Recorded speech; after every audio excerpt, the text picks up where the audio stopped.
I'm going to identify the 6 most common barriers to effective listening so you can overcome them. Listening is frequently mentioned as one of the top communication skills that professionals should have but often lack, and I'm going to help you fix that.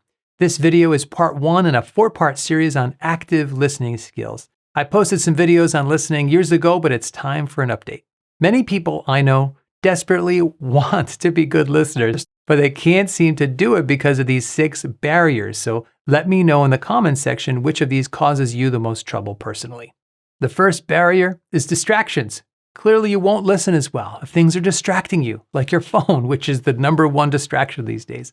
Noises coming from another room or from outside can distract you. Music in the background can be a distraction. A TV or other monitor in the space can be a distraction visually. Other distractions have nothing to do with sound, like cold air conditioning or a draft that's blowing on you. That's my wife's top distraction. She can't think about or listen to anything else if there's cold air blowing. Whatever the distractions you face, here's a tip for reducing these.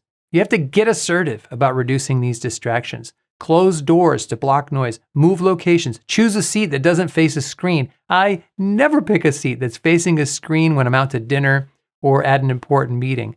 Slide your chair closer to sit in a way so you don't have as much in your field of vision to distract you. And don't just try harder to stay off your phone. If you're serious about listening better, research shows that you have to turn off your phone and put it 100% out of sight, like in your pocket or in your bag, to improve your listening.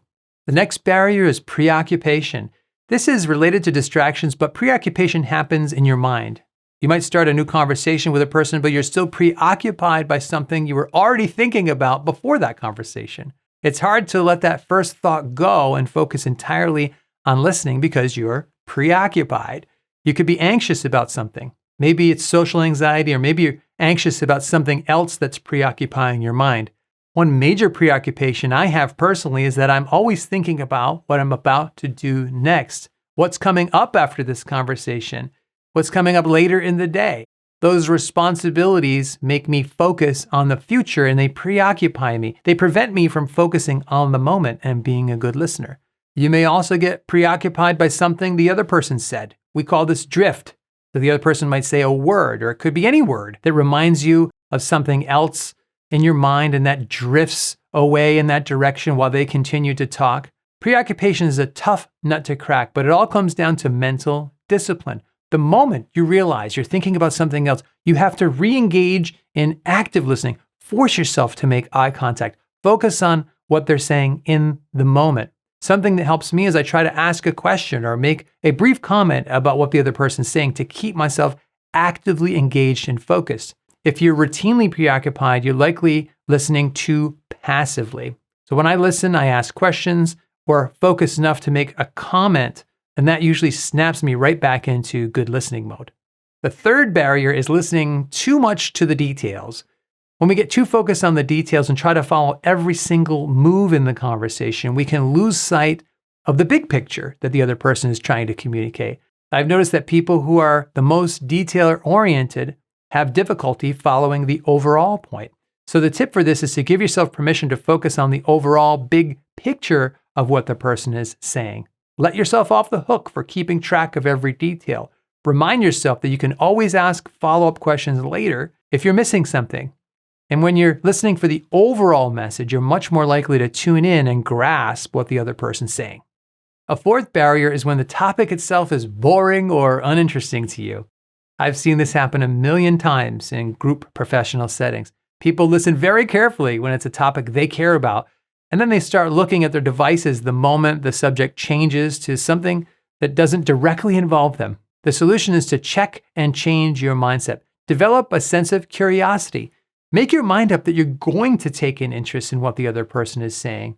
I heard the comedian Jerry Seinfeld talk about having conversations and listening to people at social gatherings. He said that if you're talking to somebody who is completely boring, you can still look for and find something interesting about almost anybody as long as you decide to take an interest. Many people consider curiosity or taking an interest in the other person a choice, in other words.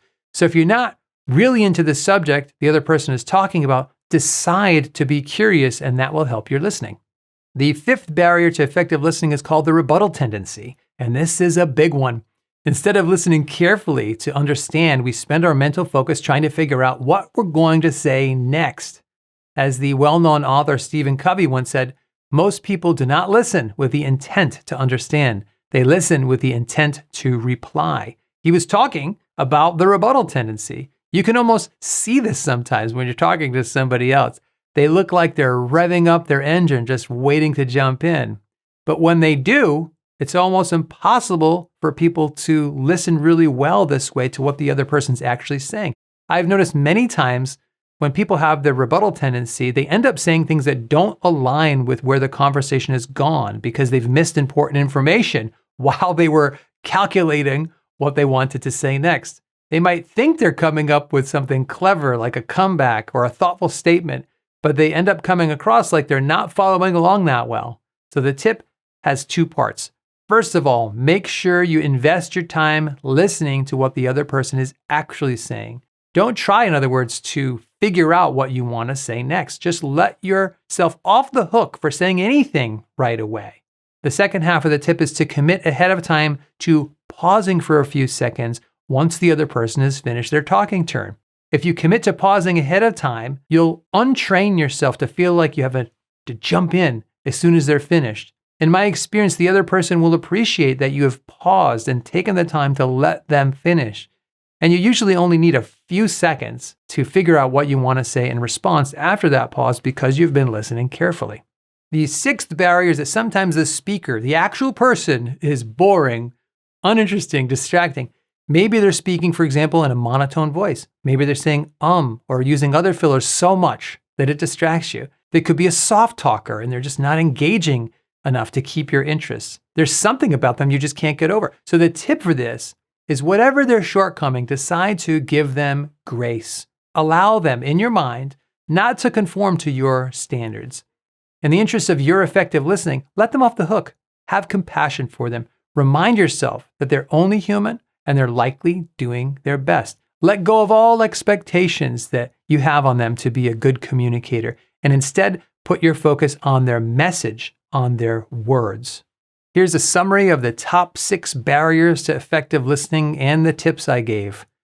Let me know which one of these barriers causes you the most trouble, and feel free to share your own tips in the comment section below to help overcome them. Feel free to take a look at my page of full free resources on my website. I'll put a link to that in the description below. And again, this is part 1 in a 4-part series on active listening skills. Part 2 comes out a week after this one, and we'll focus specifically on tips to be a more active listener. Till next time, thanks, God bless, and I will see you soon.